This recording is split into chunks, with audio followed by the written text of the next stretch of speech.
So first of all, I just want to know who I'm speaking to. So how many people in this room have children? Okay, kind of what I was expecting, a small amount. So everyone else that doesn't have children, imagine that you had a child at home and you weren't able to come tonight and get free burritos, free beer and free wine, and then think about my demo. I'm talking about my app Poppins. So Poppins is currently launching in London in August on iOS. We're currently testing our first version and it's full of bugs today. So I'm using a Marvel prototype, so I apologize for the bad quality of the display, but I didn't want the problems of it crashing halfway through. So if when we launch in August, basically we're going to be a platform where parents can search, book, review and pay babysitters all in one place. For any of you that are familiar with the cleaning platform Hassle, it's a similar type of service. And it can be on demand at short notice. So I'm going to pretend I'm a parent and I need to find myself a babysitter for tonight. So I'm going to be a parent and I'm going to sign up with Facebook because it's easiest. So basically on the display, I don't know how well the colors are working, sorry, because of this display. But the main call to action is in the middle here, which is requesting a sitter. So that's kind of the main thing we're pushing parents towards. So at this point, they would put in the times that they need it. Either it's ASAP, or it's tomorrow, or it's next week, number of hours, and the hourly rate they're willing to pay, any description that they want, and they send the request. At this point, the request is sent to all the babysitters within a vicinity, and they receive a notification, and they look at the job and they go, yes or no, I accept or decline. And at this point, the parents are displayed with this tab at the bottom, which is like a progress tab, to say that 5 people have already responded, so that's brilliant. So I click that, and I see that I've got 3 sitters here that I can obviously look at their profile, look at their reviews, I can chat to them, can ask them any questions, maybe silly things, or if you have a cat, are you allergic to cats? And then choose which one you want. So I like the look of Louisa, so I'm going to ask her some questions, and then I'm going to accept her. So at this point, we take a deposit to secure your booking. This screen has not been completely designed. It's just the Stripe standard screen at the moment. And then you go back into a chat to arrange the finer details in case you wanted to come 10 minutes early to meet the kids, anything like that.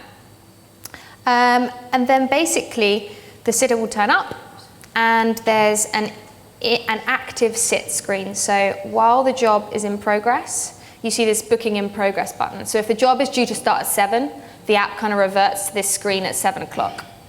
So it's basically where you can see all the details about the sitter you've chosen. You can see how long they've been there. You can message them, you can call them. And obviously when you get home eventually, you would click the complete job button. At this point, you finish paying the sitter, so you've got the deposit that's already held, but perhaps you got home late because you had 1 extra glass of wine at the pub and you need to tip or add an extra hour or so on the end. You add that and you release the funds to the sitter. At this point, you have 2 options. The most important part of our app is creating this network of trusted people. So you really like Louisa, she was great, you want to book her next time, so you save her to your favorites. And you also give her a rating, just like the whole Uber system. Both the families and the sitters rate each other. So I'm going to submit the rating. I'm not going to add her to my favorites because I've already got her in my favorites. And so basically the tab along the bottom, just to explain, the menu we've got, you can just see, when you first go in the app, you might not want to book anyone, but you want to see who's nearby. So you use this tab to just see who's in your local area. You can look at their reviews and see if they're any good. This is where you see all your bookings, so the middle tab at the bottom. So you can see open jobs, so where you're waiting on people to apply. Every job has like an expiry time because we can't be instant because we want the parents to have a choice. But we have to have an expiry time because we don't want parents to take 8 hours to decide which babysitter they want when the job is tonight. So what we actually do is we block out each sitter's availability for those times. So if it's tonight, you get like half an hour to decide which sitter you want. So you basically get a notification would say you're running out of time, you need to choose your sitter, otherwise your job will expire. When you've booked them, they go in this booked job section. and you can see the timings and everything you've booked. You can contact them if there's anything that's changed, etc. You can't get to it from there. This button on the end is just settings, changing your profile, things like that. Finally, signing in as a sitter is a very similar situation, but I'll just quickly go through it. So sitters have to log in with Facebook for part of the ID verification system. And instead of requesting a sitter as the call to action, it's viewing requests. So they can see how many requests there are in their local area that are relevant to them. They can also use this handy little toggle, ideal for students and people like that who have a lecture cancelled or a job cancelled and suddenly are available. If they toggle this on, they'll receive notifications of jobs that are happening ASAP in different areas so they can decide whether they want them or not. You can also edit your future availability as a sitter, so you can use these tick boxes to plan your week. If you've ticked that if you've crossed that you're not available, you won't receive notifications for that day. This is also the same symbol at the bottom, the second one in, but for some reason it's upside down, it looks like a TV. It's supposed to be the other way up and it's a calendar. The middle tab, similar to parents, but instead you see the jobs rather than the sitters, and you see what you're booked on, so you know your schedule. You also favourite the parents, and you also review the parents, so that part is exactly the same. And the same as with the settings, you view your profile, you edit it. So the only difference really is the active sit. You can see while you're in a booking, you're contacting the parents, you're calling the parents if there's a problem, and you have like a direct line of communication with them. And when you complete the job, then it asks you for just give a star rating for the parent and any comment you want to give. This will run on a similar kind of system to Uber where it's not obviously available to each other, the information that you're given, although you can just ask the Uber driver what your rating is. And that is the end of my demo. That's perfectly 7 minutes, so big round of applause.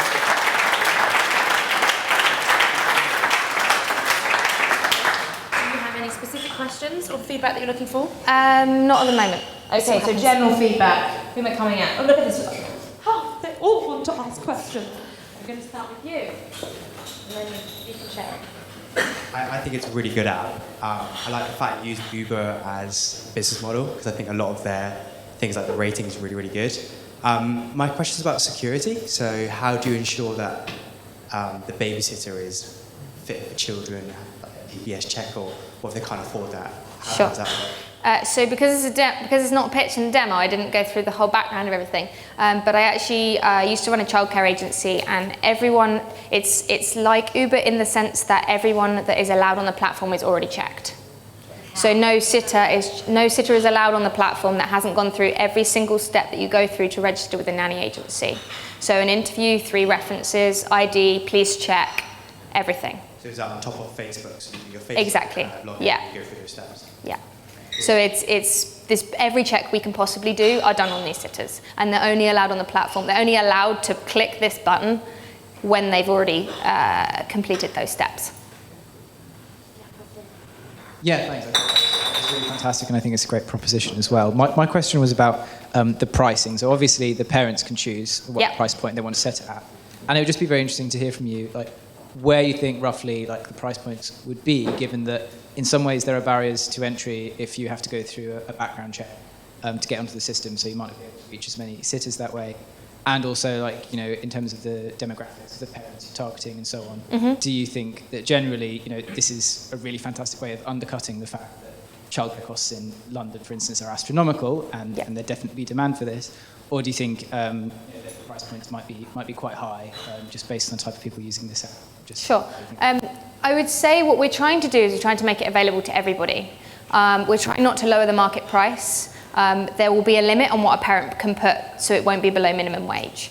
And basically, what we're hoping that will happen is that those people that, because there's lots of people that want to be babysitters and can pass the checks, but they maybe not be hugely experienced. They might be students and have, you know, done a year of, you know, ad hoc kind of stuff. So the idea is you know, you can put in £9 an hour or £8 an hour, and you might get someone less qualified coming up on your feed. And if you're willing to pay the £11 an hour, or £12 an hour even, you're going to get these like really experienced nannies who can look after newborn babies, and it's kind of what you expect for your money. So we're trying to offer across the board, but obviously our main market is middle class to upper class. But it's ad hoc, it's people that don't have standard jobs. It's not the 9 till 5 people who have full-time nursery, full-time nannies. It's people that freelance, self-employed, do a conference call on a Friday, that kind of thing. Thank you. I think I've got hello. a heavy microphone. Thank you. I think we've got the same question. I think it's a triangle here. Oh, the same amazing. question. Very interesting. One question would be with the screening, because that was in fact my question, the first question that I had. How do you screen the babysitters, making sure that you're getting the babysitter and not a burglar coming in or something nasty like that? But I think that's already been answered. The question then is, who pays for that? Because obviously it's a lot of working time from your point of view then, having to go through that kind of like check and screening of the babysitter. So does the babysitter have to pay some kind of like up price? Plus also the fact of how you generating income. I know I've asked that question before, but I mean, is that who's paying for that? Sure, so how it works is, I'll try and answer that all in one. So you're a parent and you say I'm willing to pay £12 an hour. And the app sends out the jobs to babysitters at £11 an hour. Okay, so you're getting. So the babysitters get what they see, but the difference between the two prices is what the app makes. So it's a minimum of £1 per hour. So for a booking, the app makes a minimum of £3 because a booking has to be 3 hours. And then the question with the screening? So the screening, everyone is fully screened before they're allowed on the app. Most of which, because I already have gone through all this from owning an agency, most of which is now digital. So the only actual physical human time is the interview. And therefore the cost.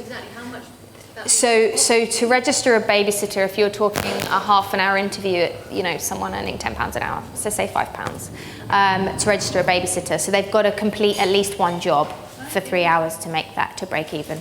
So it's not a huge outweigh against, and what we're trying to get on board is people who are going to do it not as a full-time job, of course, but students who are going to do 2 evenings a week, or find those families in their local area that they're going to rebook them every Friday night and every Saturday night, and hopefully build up that loyalty and that trust. Hi. Fantastic idea. Thank you. Love it. I've got a payment-related question. How do you pay for it? Does the app store credit card details, or do you put your credit card on there, or do you link with PayPal? And can you pay with cash? You can't pay with cash. We're trying to remove cash from the model. So we're trying to stop people leaving cash out on the side because it's a pain and everyone has one too many drinks in the pub and forgets to get the correct cash out. So the payment is made to be smooth. You already put the deposit down, so you're not going to get cash out. So that's what we're kind of trying to remove. Sorry, I've forgotten your first part of the question. Can you pay with PayPal? Oh yeah, so it uses Stripe, Stripe Connect more specifically. So you put your card details in once, and then you pay with whichever card you want to choose each time. So once you've put it in once, you just tap the card you want to pay with. Then Stripe deals with all of the payment problems that we've talked about earlier, which I've avoided. And then the money, at the end of the sit, the money is released to the babysitter's bank account. So they're paid the same day, depending on how late it is, maybe in the morning. Okay, I have 2 questions. One, who pays for the DBS check? And the other one is about location. How does it know where you are? Is it location-based using something in the phone, or do you put in your postcode? We currently have GPS and postcode systems. We're going to use postcode for the beginning and to see how it goes, and maybe put the GPS in place. We've got an option to change your postcode, so if you are somewhere else, you can change it. But just because people like this are students and they might be travelling across London, it might not be helpful to pick where they are. They want jobs near where they're going to be that evening, which is generally home or uni address or things like that. Sorry, I can't remember 2 questions in one go. Sorry. DBS. So DBS is a police check, for anyone that doesn't know. We only accept citizens that already have DBS checks. So we do not fund their DBS checks. Potentially in the future, it might be an option, but at the moment we're finding there are enough people with police checks already in place that we don't need to do that. Thank you so much. I know there's a few more questions, but we are timed up already. But as I said, please do grab Michaela at the end and ask your questions then. So big round of applause. Thank you very much.